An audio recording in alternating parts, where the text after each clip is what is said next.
Alright, now we move on to Leprechaun. Duh! And one thing you need to know before I start this review is every single sequel in this, at least as far as I've watched, 2, 3, and 4 at least, and 5, ignore continuity of the previous one. I'm not sure about the Hood, like Back to the Hood, if that connects to the Hood, because there were... But continuity is basically out the window for this franchise.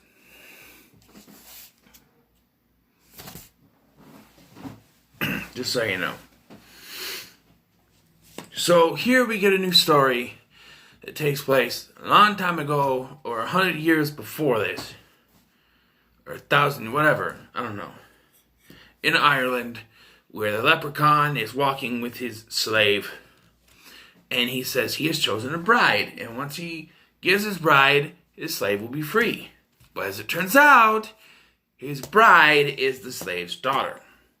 And as much as the guy says, please master, don't, he doesn't listen, and he keeps, she sneezes once, she sneezes twice, she'll be mine when she sneezes thrice. This is not a word, but,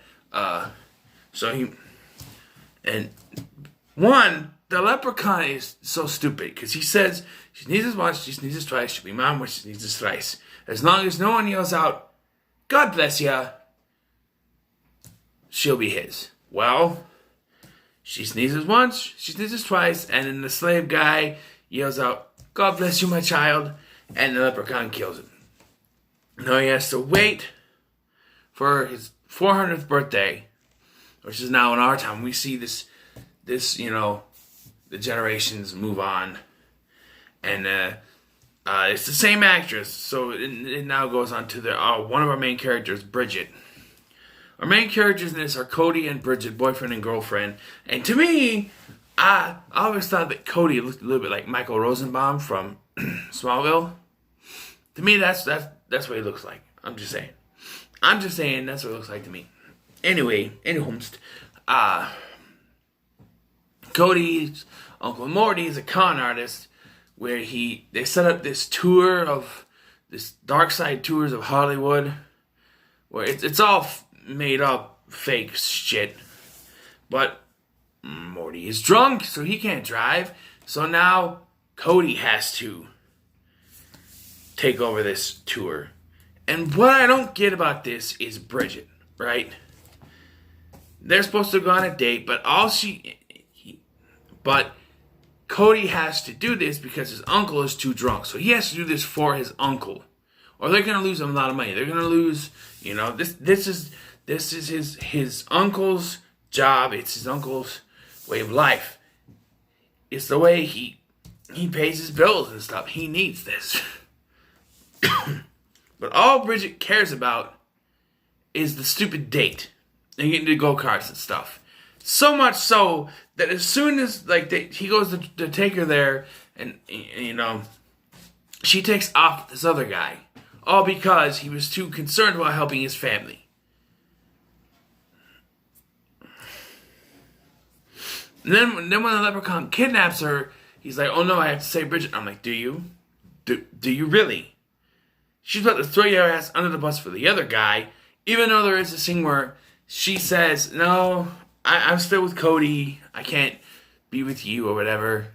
And that guy's an idiot too, because the leprechaun's after Bridget. We know this. So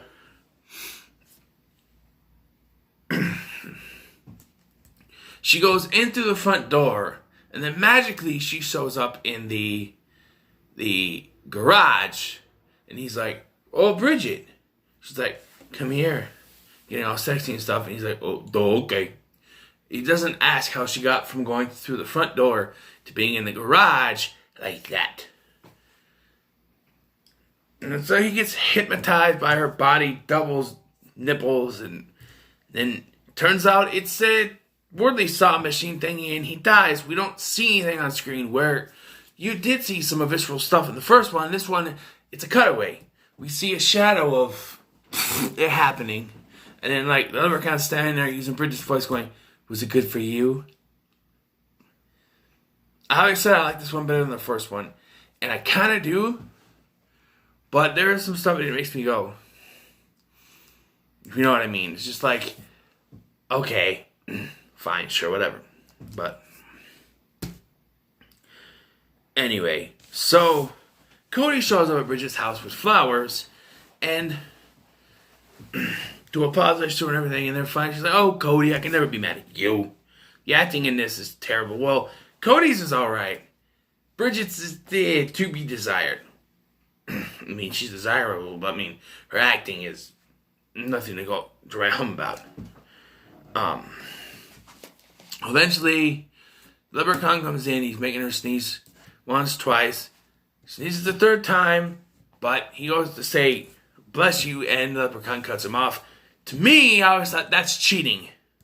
He's about to say, God bless you, and you cut him off, so he can't say it. That's cheating your own rules. That's going against your own rules there. If he says, God bless you, then you can't have her. He's about to say it, and you cut him off. That's cheating. I know, he's a leprechaun, a movie monster. Who cares? That's still against his rules. He said, if someone said, as long as no one says, God bless you, then he can take her. He's about to say, God bless you, or bless you. And he stops him. That's cheating. I'm just saying. Anyhow, so he kidnaps Bridget, and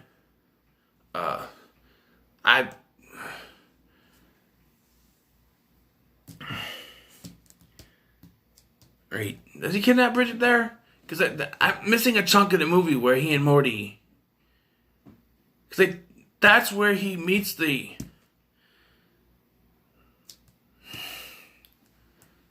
Oh, I remember now. He kidnaps Bridget. He goes back and he finds out he's missing a coin. One that he lost during the fight with Cody. So now he has to go get his coin. See, here's the problem. Alright, now I understand that if he doesn't have all of his coins, he's not a full magic.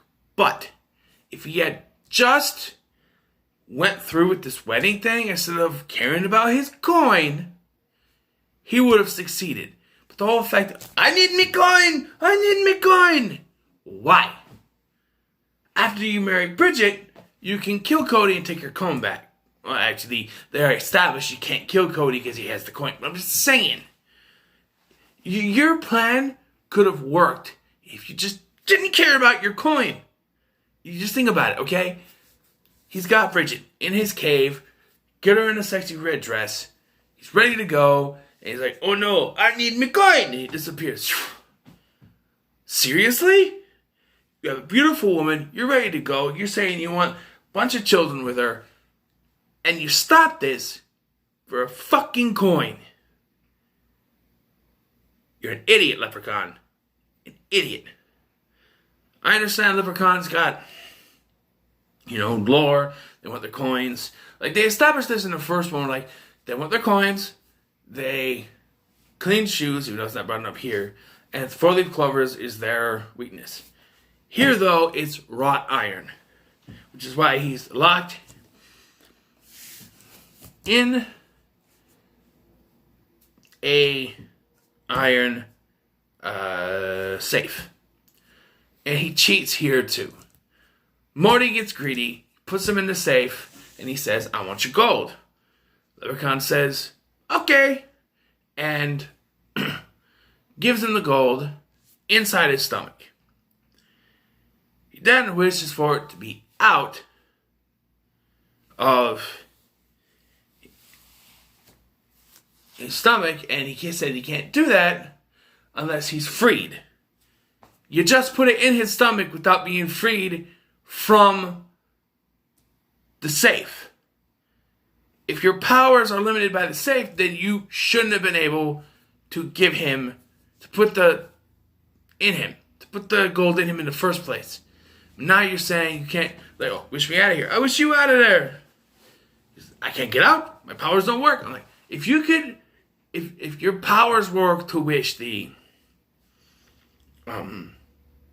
gold into him, then why can't you break yourself out? Especially with a wish. But Morty has to open it, and then apparently that's the second wish. And he wishes for the gold to be out of him, and he cuts it out of him with this thing. he cheated. He cheated and he didn't even follow the right rules. He's inside an iron safe and he's not supposed to be able to have any powers. But he still somehow gets the coins into his body. I don't get this. I don't get it at all. It made any sense. And he cheats anyway. According to the lore, if you get all a leprechaun, they owe you 3 wishes, which they cannot, squeal their way out of.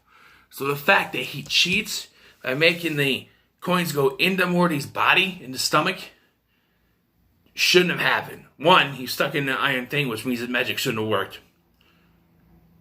2, someone asks for your gold, you got to give it to him outside. It's cheating otherwise. It just pisses me off. Hey, you did say you liked this one better than the first one. Yes, but there are some inconsistencies. I think the characters are better in this one, I'm telling you. So, eventually the cops show up, and Cody is being blamed for this thing. For all the murders that are happening. Apparently. And, so Cody eventually, somehow, finds the leprechaun's hiding cave and goes after him.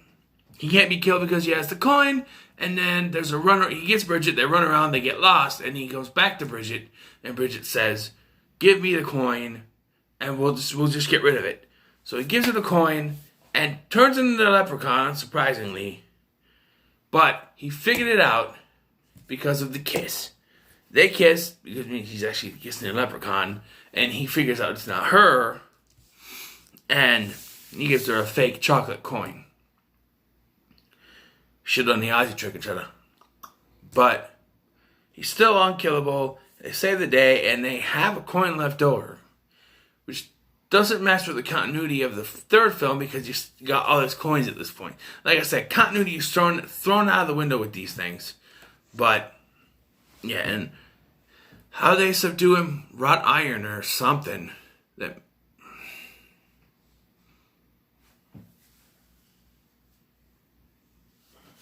they stab him with it? Something to do with wrought iron.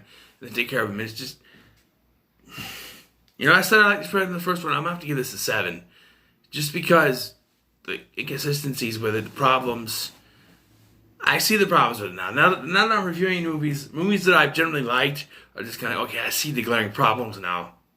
And yeah, there's a lot of problems with this movie, so it's a 7. Definitely a 7 out of 10. So what are your thoughts on Leprechaun 2? Let me know in the comments below. Like, share, and subscribe, and I'll see you in the next one.